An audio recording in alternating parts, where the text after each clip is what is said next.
Всем привет, кто подсоединяется.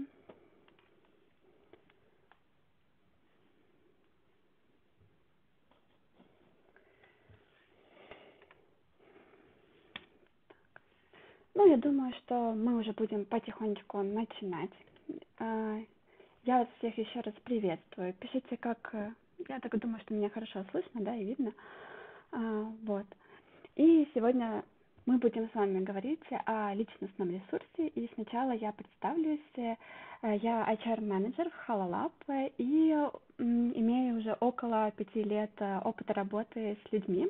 И скажу, что тема личностного ресурса, она все набирает популярности. Почему? Наверное, прежде всего, это потому что мы имеем внезапно возросший уровень стресса.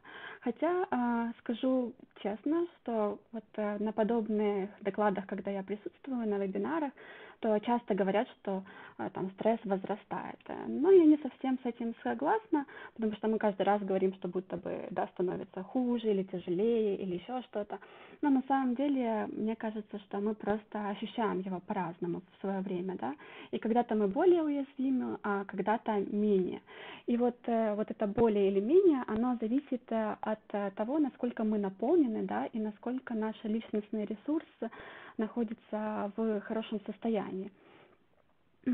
И сегодня мы как раз разберем основные компоненты личностного ресурса, насколько это будет подходящим для нас, да. Поговорим про каждый компонент в отдельности, посмотрим, сделаем такой мини-скрининг, диагностику и посмотрим, где мы находимся вообще, да, что нам стоит, возможно, улучшить, где-то прокачать, где-то там подтереть, пофиксить и так далее. Что ж, начнем мы скорее со стресса, да. Я немножко расскажу о том, какой он есть, и, скорее всего, вы об этом знаете, да. То есть стресс бывает фоновым и бывает таким локальным. Фоновый — это первая картинка, и мы его ощущаем не остро, он особо не доминирует в нашем сознании, да, явно не отвлекает, но мы ощущаем его. Вот будто бы, знаете, что-то не так. Вот вроде бы и на работе классно, и в семье все удачно, и хорошо все идет, налажено. Но вот будто бы не хватает, как говорят, знаете, вкуса жизни, либо не хватает яркости, контрастов. И вот это именно про фоновый стресс. Мы не можем понять, что именно не так. Всем привет, кто подсоединяется еще. И локальный стресс, он вот такой вот бум, вот что-то произошло, и нам надо мобилизироваться сразу, надо бежать куда-то, что-то делать, сразу принимать решения. Так вот, про локальный стресс мы с вами не будем говорить, да, мы будем не будем говорить, как с ним справляться, а мы обсудим то, как быть готовым ко встрече с неожиданными трудностями, чтобы они нас не выбивали из колеи. Если проводить аналогию, то мы не будем учиться особым маневрам там на дороге, да, когда машина едет, мы не будем учиться маневрировать, но мы будем говорить о том, как наполнить свой бак, чтобы мы вообще могли сдвинуться с места. И хорошо бы вообще иметь еще где-то канистру бензина или талон с нынешними обстоятельствами в гараже и быть эффективным уже после. Поэтому мы поговорим с вами про фоновый стресс и как держаться на плаву. И переходим как раз к компонентам личностного ресурса. Первый компонент я выделила — это коммуникативность. Да, ребята, вы пишете ручку с блокнотом готовить, можно подготовить ручку с блокнотом, либо же просто открыть заметки, и сейчас они вам пригодятся. Можно, конечно, это делать и в уме, но я все-таки советую это где-то себе зафиксировать, это будет полезно. Про коммуникативность, вернемся к ней, мы уже говорили, у нас был чудесный доклад, да, про эффективную коммуникацию в команде. Спасибо, Ане, большое. Было тоже, как взаимодействовать с клиентами, да, Даша проводила. Все супер, знаем основные ключевые моменты, что такое коммуникативность. И сегодня мы попробуем с вами понять, как обстоят дела с нашей коммуникативностью, собственной. И проведем такой мини-скрининг. Что нужно будет сделать? Вам нужно оценить свои навыки, насколько вы ими владеете, по 10-бальной шкале. Получается, 10 это вы полностью согласны с утверждением, и это точно про вас, и 0 баллов будет оцениваться такая шкала, да, что это про какого-то соседа, и вы тут совсем ни при чем. А почему говорю про соседа? Главное, чтобы вы понимали вообще, о чем идет речь в этих утверждениях. Вот. А если вы же не знаете, что вообще имеется в виду, и говорите нет, то это будет не совсем релевантно. Да. Поэтому, если вы уверены, что это про соседа, это если не про вас, то так хорошо. Итак, начнем. Первый вопрос касается вашей адекватности, да, и он звучит так. Я адекватно воспринимаю критику, конструктивную и неконструктивную. Оцените, пожалуйста, от 0 до 10, насколько это про вас. Почему я пишу неконструктивную критику тоже тут, да, выделено? Потому что бывает, что конструктивно там, где мы ее воспринимаем конструктивную как позитивную, да, на самом-то деле, но бывают и негативные моменты, высказанные в конструктивном ключе, и тогда человек может воспринимать ее тоже плохо, хотя она была конструктивная, да, лишь потому, что там были какие-то моменты, на которые надо обратить внимание. Дальше мы переходим к вопросу. Я умею сказать экологично, то есть не задевая личность собеседника о том, что мне доставляет дискомфорт или не нравится. Умеете ли вы справляться с этим? То есть отложить немножко свои эмоции, подумать, походить, выдохнуть и потом дать обратную связь. То есть в первом варианте мы говорили про то, как мы воспринимаем фидбэк, а тут уже как мы его даем. Дальше. Следующий вопрос. У меня хорошее чувство юмора. Далее мы говорим про следующий вопрос. Я редко затаиваю обиду. Любите ли вы пообижаться? И насколько долго вы это делаете, да? Подумайте здесь, и это поможет вам оценить. Следующее. Умею разделить чью-то радость. То есть, когда кто-то вам что-то рассказывает, вы говорите: вау, класс. Ну и делаете это искренне. Далее, преимущественно чувствую себя уверенно, когда общаюсь с людьми, даже с теми, которые имеют высший статус или должность. Комфортно ли вы себя ощущаете в такие моменты, когда вам надо к кому-то обратиться? И последний вопрос. Я редко смущаюсь, когда слышу похвалу или критику. Подскажите, пожалуйста, успеваете ли вы проставлять?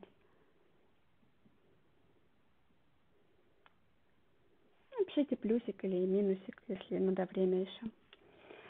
А пока вы заполняете, да, я скажу о следующем. Каждый из этих пунктов можно раскрутить по-своему, да, и посмотреть вглубь, что же там происходит и как мы будем подводить с вами итог. Отлично, успели. Подводим как итог. Обратите внимание на те позиции, где у вас 5 и меньше.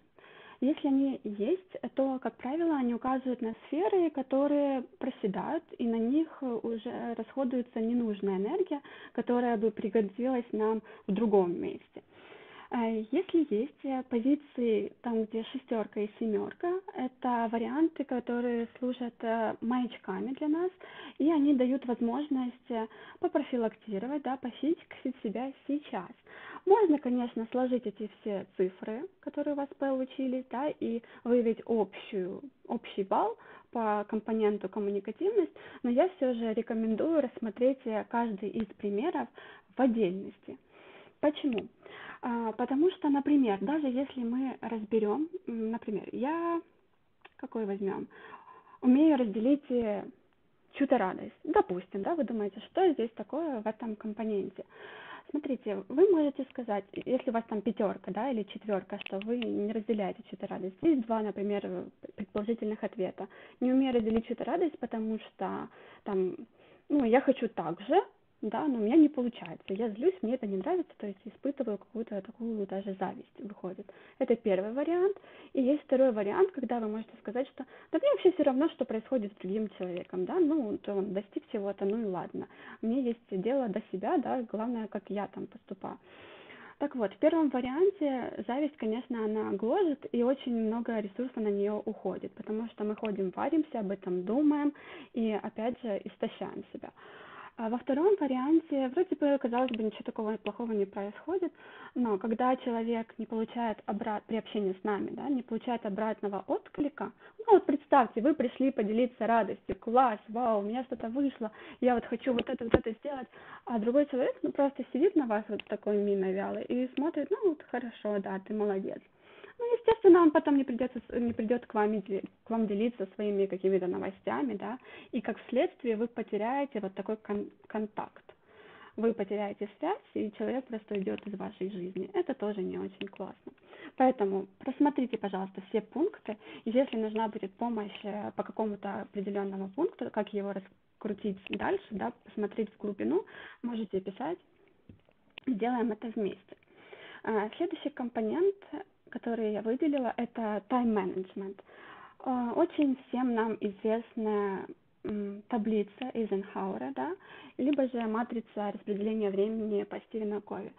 Ставьте плюсики, если вы знакомы, да, либо минусики, если вы первый раз видите. Но эта таблица очень знакома нашим менеджерам.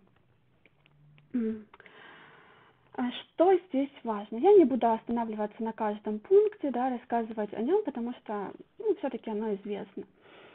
Хочу обратить внимание на то, попробуйте, возможно, мысленно расставить процентное соотношение, в каком из этих квадратиков вы находитесь чаще всего и больше всего времени. Вот это первый верхний квадрат, да, срочные важные дела, либо же это второй квадрат верхний, несрочные, но важные дела. Если же, например, это последние нижние квадраты, это срочные неважные дела, и вы здесь там 80% времени проводите, либо же несрочные неважные дела, вот, ну, вряд ли, конечно, вы там находитесь, но тоже вполне вероятно. Полностью квадратик не видно, я читаю Ага, да, там действительно слово делегировать написано. Смотрите, первые квадраты, да, если мы берем квадрат Эйзенхауэра, там написано срочные важные дела, то есть то, что нужно сделать и сейчас, прямо мгновенно, уже что-то горит по срокам, и мы прям все откладываем и делаем это. Следующий квадратик, верхний справа, это несрочно и важно, то есть надо решить, выделить время в расписании, это про планирование. Нижний квадратик слева, это делегировать, то есть кто-то, кто может сделать это за вас. И нижний правый квадратик это удалить, то есть вычеркнуть и забыть. На самом деле мы можем обойтись без этих дел. Это те наши дела, их называют прокрастинаторами, да, которые просто поедают наше время, там, когда мы бессмысленно листаем ленту, вообще без какой-либо цели.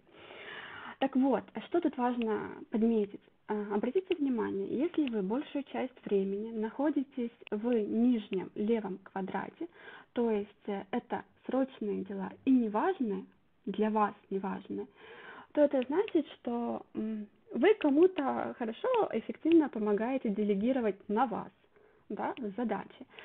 Чем это чревато? Это чревато тем, что потом, через несколько лет, вы окажетесь в кризисе, если еще в нем не пребываете.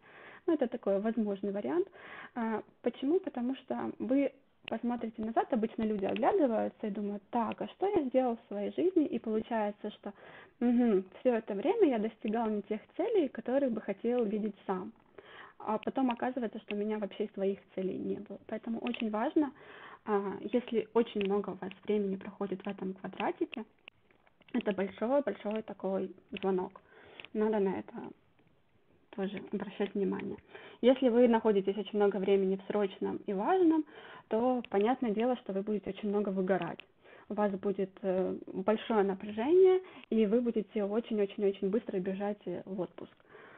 Но, опять же, отпуск хорошо бы тогда использовать да, с умом и выделять время себе тогда на планирование. Важно большую часть времени все-таки находиться вот в этом верхнем правом квадрате, там, где дела еще не срочные, но они важные. И обращать внимание, чтобы важными они были именно для вас. Как для вас, как для команды, либо для вас, как просто для человека. Так, и что же помогает нам вообще выстроить эти приоритеты, да, и разобраться с тайм-менеджментом? Да, правильно, это наша система ценностей и оценивания. То есть нам же надо как-то прошкалировать. Вот. И эти две системы, они базируются на нашем, конечно же, опыте, а также на понимании своих потребностей, умении позаботиться о себе и так далее. Особенно сейчас важно помнить и не обесценивать этот пункт, так как именно он дает нам мощный заряд, и именно с ним мы активненько, вот именно потому, что его, например, не хватает, да, мы топаем в отпуск, и чтобы отыскать определенный свой список, как бы это все пофиксить. Про этот список мы как раз поговорим с вами в следующем пункте. Следующий компонент ресурсности – это самопонимание. Не пугайтесь, действительно, компонент очень большой, очень обширный, он включает в себя множество деталей, очень много. Но что я имею в виду, да, в этом случае конкретном? Это осознание своих потребностей и умение вовремя позаботиться о себе. Мы не говорим здесь пока о самооценке, хотя она тоже очень сильно влияет, и не говорим про мотивацию. Но, возможно, про мотивацию я немножечко скажу позже. Что мы делаем здесь? Как понять, насколько хороший вот этот вот компонент, насколько он дает нам хорошую базу для нашего ресурса? Мы снова с вами сделаем такое мини-упражнение.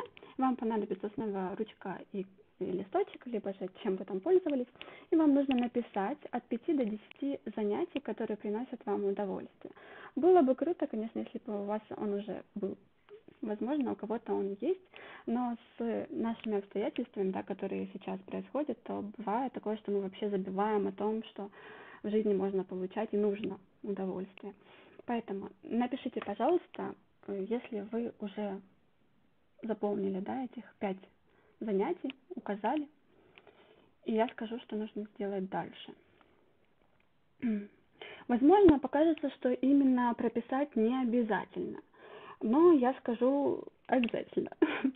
В голове мелькает и обрабатывается куча там мыслей, множество всякого разного, и которые просто могут сбить нас, да, которые могут потеряться, и мы их не зафиксируем, и просто они улетучатся.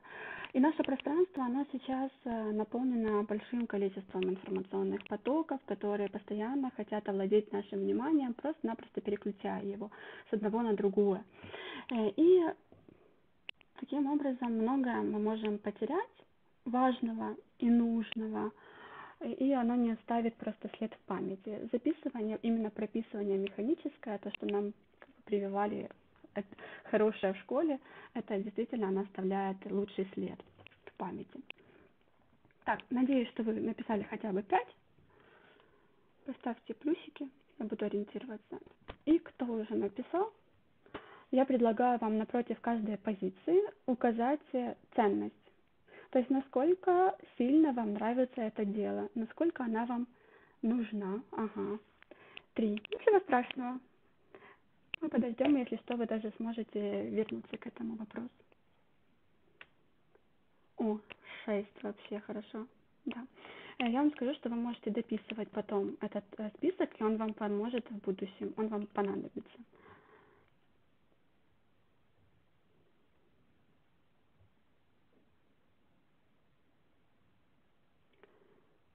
Да, ценность нужно прописать от 1 до 10, так же, как вы это делали, да, впредь, до этого.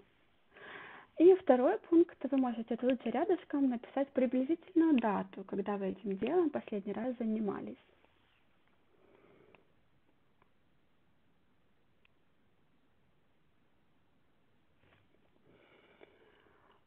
Так вот, к чему я это все говорю? Смотрите, сейчас многие, да, переместились в другое место обитания.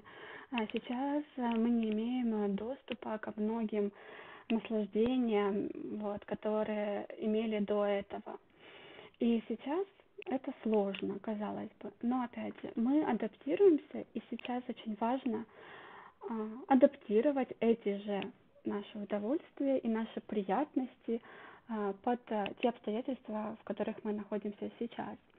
Ну вот, к примеру, я могу сказать, что раньше я очень любила принимать ванну с пеной, но сейчас у меня такой возможности особо и нету, И я очень долго думала, как бы это заменить, потому что мне важно вот такое именно телесное расслабление. И я ходила и поняла, что именно в такой процедуре мне были важны запахи, да, то есть я расслаблялась именно благодаря тому, что я получала аромат. И как я это заменила? Я купила себе аромамасла, и даже когда у меня нет возможности там в душе их использовать, я их использую, когда ложусь спать, и у меня, так как нету даже аромалампы, я, например, капаю эти аромамасла себе там на пододеяльник, да, там на простыню, вот, ощущаю себя хорошо, да, и утром просыпаюсь очень бодрой. Поэтому, да, такая трансформация большая произошла, но все же я сохранила свое дело, которое приносило мне там, заряд эмоций, да, и большое такое телесное расслабление. Также и вы. Да, читаю ваши комментарии, ванна с пеной. Да, да, да, горячая вода. Были времена, да, мы еще к этому всему вернемся. Но опять же, да, имеем то, что имеем, и на внешние как-то стимулы мы вот такие повлиять не можем, но мы же находчивые, мы можем преобразовать то, что имеем сейчас, и выйти из положения, хотя бы вот таким вот способом. Поэтому почему просила написать приблизительную дату? Потому что я бы рекомендовала выбирать хотя бы один из списка элемент и делать его там раз в 2 дня, в 3 дня, но все равно это все проделывать и через 2 дня выбирать новый элемент из списка, пополнять его, чтобы они вам не надоедали, его и желательно расширять, этот списочек свой.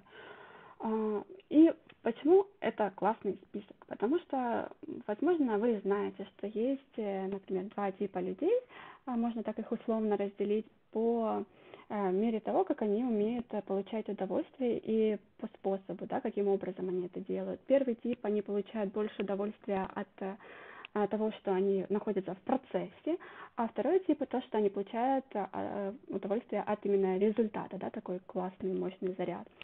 Так вот, мы будем получать удовольствие и в первом, и во втором случае, поскольку в процессе мы занимаемся делом, которое нам нравится, а в итоге мы можем поставить себе галочку там в списочке, что мы это уже выполнили.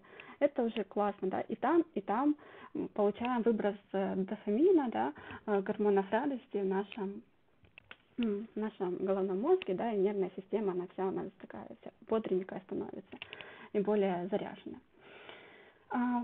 Еще здесь не сказала, да, сказала, что мы вернемся к мотивации. Почему я ее затронула, мотивацию? Потому что мы тоже знаем, что она есть внешняя и внутренняя, и та хорошая, и та классная. Но единственное, если это внешняя мотивация, то мы далеко, на большое расстояние с ней не уйдем, потому что нам все время нужна будет подпитка извне. Если же мы говорим про внутреннюю мотивацию, то мы сможем идти в далекое пространство, да, очень долго и упорно, но только в том случае, если у нас правильно выставленная цель, и в этой цели реализуется наша какая-то особенная потребность. Вот тогда внутренняя мотивация, она классно работает, не сбивается. Можно пример внешней мотивации? Можно, конечно же, пример. Например, кстати, финансы – это считается внешней мотивацией. Казалось бы, да, внешняя мотивация, такая как финансы, она очень важная, и без нее никак, но вы замечали по себе, что со временем ее становится все меньше в плане того, что хочется ее больше, все больше и больше. Внутренняя мотивация, например, это которая строится на потребности, что я хочу самореализоваться, и я хочу состояться как профессионал в определенной области. И тогда у меня есть цель работать именно на этой работе, потому что мне это нравится, и я, например, в этой своей профессии, возьмем еще уже, хочу быть там полезным, да, нужным, именно как в благотворительной сфере можно быть нужным, можно быть нужным там как автомеханик, например, да, тоже приносить пользу, только не работая с людьми, например, да, а работая с техникой. Это тоже классный вариант, который можно моделировать, да, и углублять. Вот так. Если мы возьмем двоих людей на одной и той же рабочей позиции, только один будет внешней мотивацией питаться, а другой будет питаться внутренней. На первых порах можно увидеть, что они будут работать практически одинаково. Вот. Вот, то есть ничего такого. Но как только там время проходит, и вот внешняя мотивация, если у кого-то падает, то мы будем видеть большой разнос.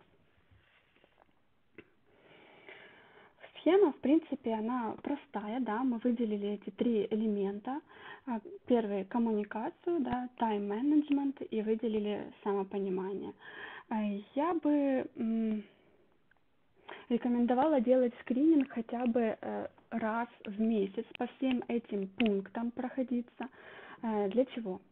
Для того, чтобы потихоньку вот эти свои списочки их удлинять. Например, если мы берем первый компонент коммуникации, вы видели там всего 7 пунктов, но со временем вы почувствуете, ага, возможно, для коммуникации нужно еще вот это, например, навык активного слушания. Вы думаете, что он действительно там нужен, а он действительно нужен, вот, и вы думаете, здесь я немножко проседаю, мне надо его прокачать. Вы его себе выписываете, и там через месяц вы возвращаетесь к этому списку и видите, ага, вот здесь мне хорошо, вот тут не очень хорошо. В навыках активного слушания я иду тренироваться дальше на живых людях. Навык активного слушания — это навык, который позволяет вашему собеседнику понимать, что вы тоже хороший собеседник. Если его разложить на компоненты, то это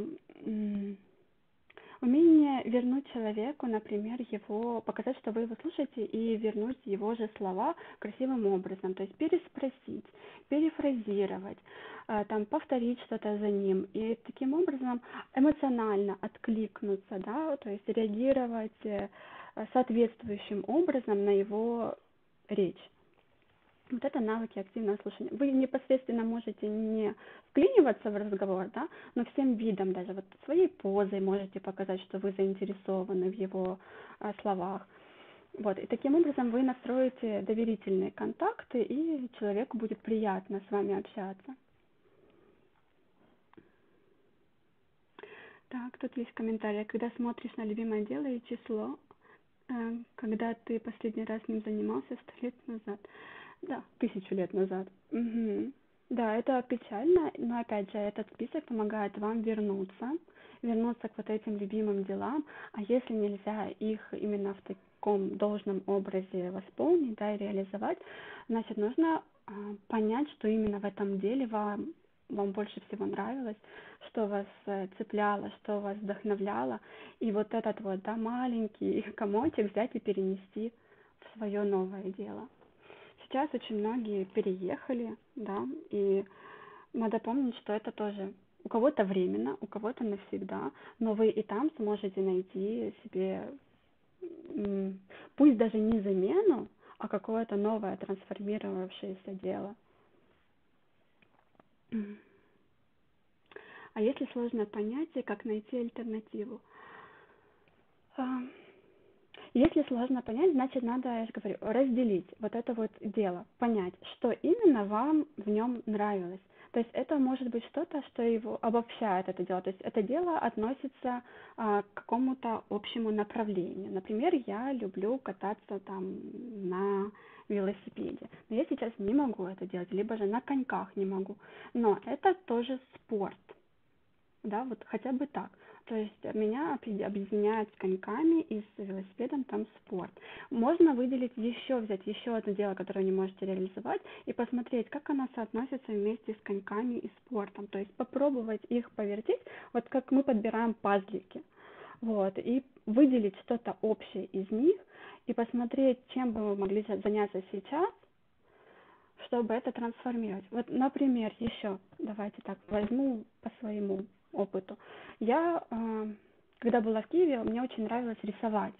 Вот я любила, я не художник, то есть, вот я как вижу, так рисую, но опять же, но все вот эти материалы, которые мне нужны, которые мне важны, которые мне нравятся, в рисовании я оставила там, благополучненько, да.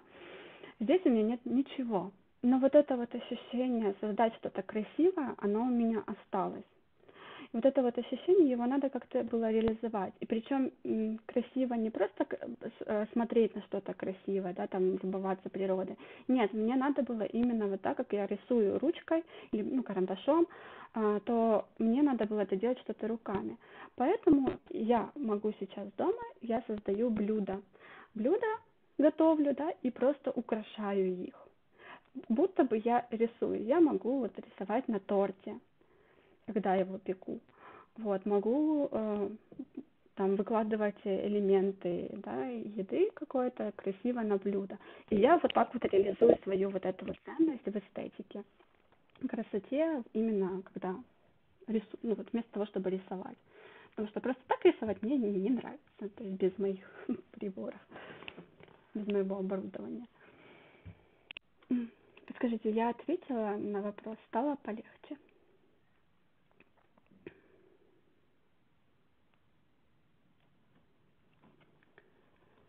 Так, в принципе, мы с вами, да, заканчиваем. Мы разобрали основные моменты.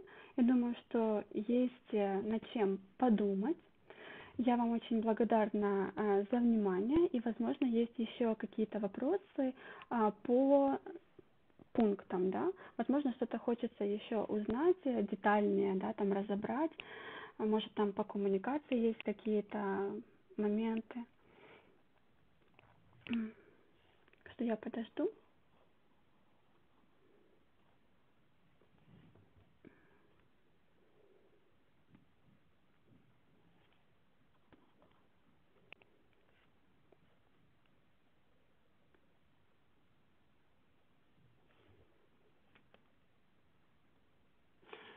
Так, вижу вопрос. Как сохранить свой ресурс и не выгорать зря? Можно ли получить пошаговую инструкцию? Ага. Смотрите, вот интересная же формулировка «не выгорать зря». То есть выгорать вообще лучше не выгорать. Как не выгорать поможет вам, опять же, правильное распределение времени. Мы вернемся с вами на пункт сейчас, вот здесь, тайм-менеджмента. Если вы выгораете, подумайте, во-первых, о времени, которое вы тратите на определенное дело. Это первое. Второе, подумайте, насколько это дело ваше. То есть это может быть дело срочное и неважное, опять же. То есть вы думаете, что это нужно сделать, но это дело на самом деле не приносит вам смысла. Оно не наделяет вас энергией. В итоге вы выдыхаете, потому что оно сделано, а не потому что вы молодец. В плане того, что оно вам личностно принесло ценность. Вот это два, наверное, основных пункта, которые следует учитывать при выгорании. Мы выгораем, потому что мы не делаем что-то для себя. Это первое. Выгораем, потому что делаем слишком много одну и ту же работу. То есть мы уходим в трудоголизм. Вот, и мы не переключаемся на другую сферу какую-то, нам это очень важно делать.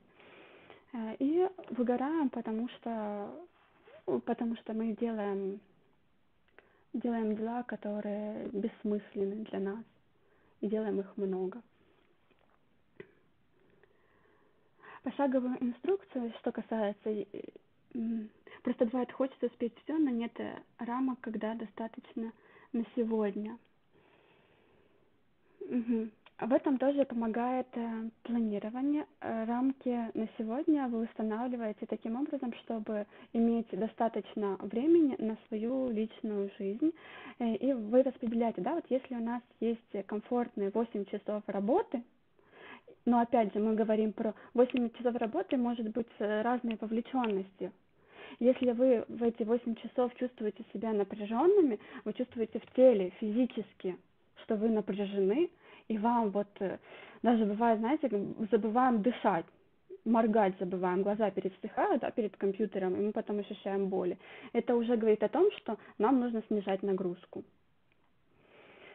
Вот, и нам надо снизить нагрузку и переключиться. Все равно нужно не забывать в банальных вещах: гулять, ходить и гулять, ходить, вот просто физическую нагрузку добавлять в свою жизнь. Вот это помогает отвлекаться и помогает сохранить свой ресурс. Чи є яка... Так, а что, если тяжело оторваться от задач? Значит, надо поставить себе задачу оторваться от задач. Насколько бы это, да, смешно, возможно, не звучало, но помните просто всегда о том, что вот сейчас, да, вы будете молодцом, вы доделаете, но опять же, как вы будете себя чувствовать на следующее утро? Это так себе, конечно, думать о будущем, да, потому что мы не очень привыкли. Сейчас, если хорошо, то хорошо. Но просто надо помнить об этих последствиях, что даже если дело, которое вас заряжает и которое действительно ваше, им хочется заниматься очень долго и очень прям взахлеб, особенно попервой, когда мы только приходим в эту сферу, да, хочется объять необъятно, но опять же, останавливайте себя и трансформируйте эту энергию еще в какое-то дело. То есть просто меняйте направление. Пусть это будет тоже какой-то рабочий момент, но с каким-то другим уклоном. Можно идти там прогуливаться и слушать другую же книжку, да, то есть эту же энергию направлять в свое развитие только, например, в художественном плане, прослушать художественную книгу. И это поможет вам быть дальше эффективными, потому что вы будете переключаться, и это залог креативности, развития креатива, что когда вы переключаетесь на другую задачу, вы возвращаетесь к прежней с новой энергией. Так. Чи є якесь загальне заняття для розгрузки від стресу, коли, наприклад, особисто людина не має конкретних занять, від яких вона отримує задоволення і розслабляється?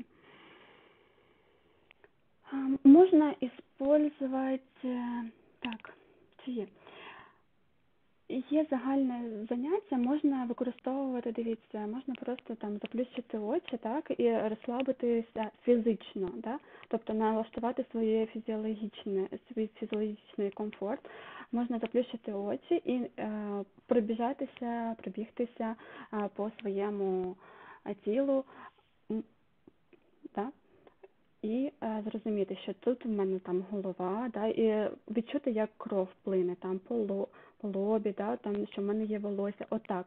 Зосередитися на компонентах просто свого тіла, там, де руки, ноги, і ось таким чином можна розвантажуватися. Проте важливо також пошукати і спробувати щось нове. Якщо ви не знаєте, що вам подобається, то потрібно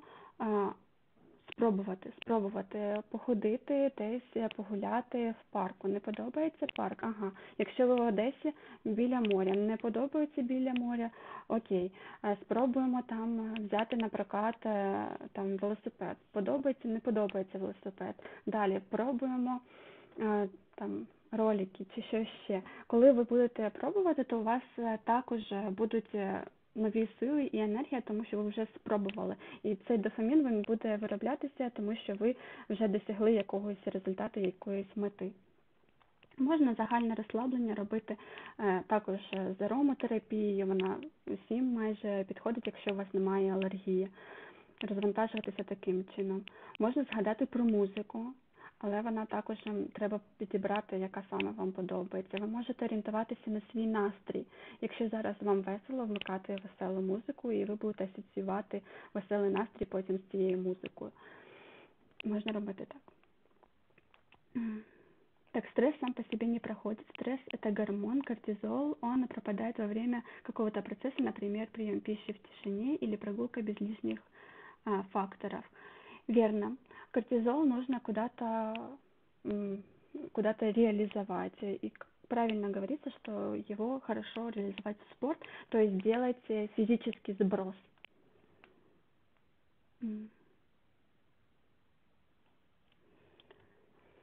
Так, а если желание пробовать, если нет желания пробовать, то это уже выгорание.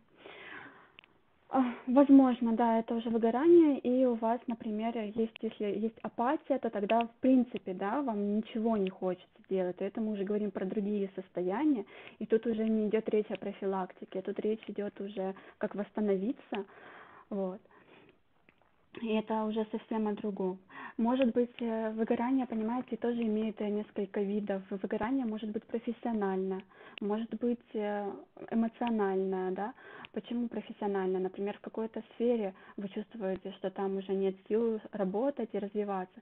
Тогда нужно искать новое. Надо понимать, почему у вас не получается уже в этой профессии, что изначально пошло не так, вам нравилось или разонравилось, либо вы уже не реализуете ту ценность, которую вкладывали изначально здесь, да, и вам нужно искать что-то новое. А может быть, ваша система ценностей немного видоизменилась, и теперь вам некомфортно быть там, где вы есть.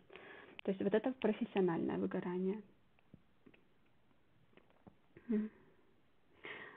Так, как можно восстановиться? Восстановиться, хочу уточнить, после чего? После выгорания восстановиться?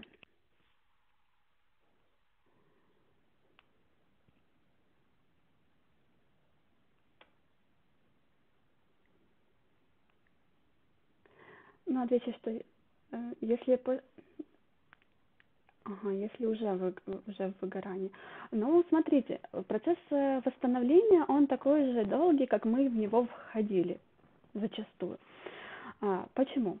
Потому что вот вы же как тоже, когда мы набираем килограммы, мы же их набираем не раз и набрали, а мы их постепенно наедаем. Вот так и тут. Постепенно придется вот возвращаться к жизни. Надо понимать тоже, какая степень выгорания. Если человеку уже совсем плохо, да, и он там в депрессивном состоянии, это будет один подход. Если мы говорим просто, что есть апатия, не хочется делать ничего, то это другое, да. Понятное дело, что, наверное, первое, что мы сделаем, это мы пойдем в отпуск, но в отпуск не просто полежать, нам надо красиво распланировать свой отпуск таким образом, чтобы мы смогли восстановиться. Возможно, это будет действительно полежать 2-3 дня и ничего не делать. Вообще ничего не делать. Возможно, да. Я отвечаю тогда на вот этот последний вопрос, да, и мы будем заканчиваться. При апатии действительно может быть ничего не делать, ничего, вот, не хочешь ничего, не делай ничего. Это там 3 дня ты лежишь, ничего не делаешь, там кушаешь, да, минимум, что у вас там есть. Дальше нужно выходить на улицу, вот через силу. Не хотите, вы все равно идете гулять, потому что свежий воздух, как бы там ни было, он залечивает раны, и вы возвращаетесь в социум. Это делается через силу. Это 2 основных шага, которые идут к выздоровлению. Да? Потом уже, когда человек выходит в социум, мы работаем дальше. Мы начинаем рассматривать, что его начинает интересовать, что ему начинает привлекать его внимание, на что он вообще обращает внимание. И таким образом выходим на новый этап.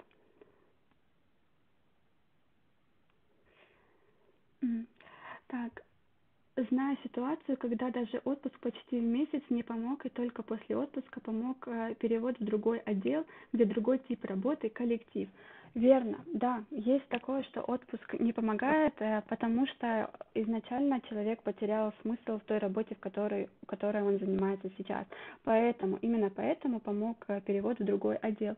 Еще может быть не только потеря смысла, а может быть коллектив не очень приветливый был, да, может быть очень такая атмосфера была нагнетающая в коллективе, потому что работа в принципе нравится, задача нравится, а вот сам коллектив, он некомфортный, да, какая-то ситуация произошла, вот, и она нагнетает человека. Возможно, даже ситуация уже давным-давно прошла, а в голове мы все равно перевариваем то, что было там, либо кто-то, знаете, бывает такое, ну, облажался хорошенько где-то, ну, вот прям запомнился всем.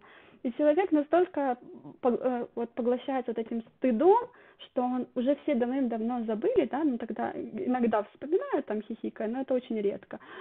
Вот, а он все равно в этом всем грузится. Может быть и такое, да, поэтому какой здесь отпуск, если проблема сама собой не решится. И действительно, может быть такое, может быть человек там изгой в группе, тогда его тоже переводят, например, в другую команду. Но опять, если мы говорим про изгоя, то этот человек, скорее всего, имеет определенную манеру поведения. И эта манера поведения в большинстве случаев может повториться в следующей группе. И тогда мы с вами увидим тенденцию, да, почему он в следующей группе там не приживается.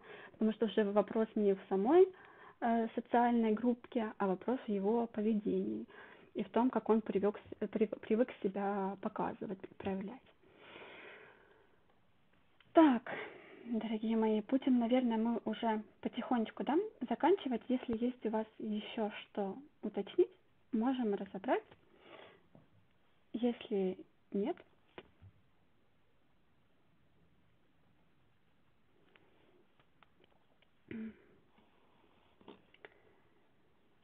пролистываю еще ваши вопросы.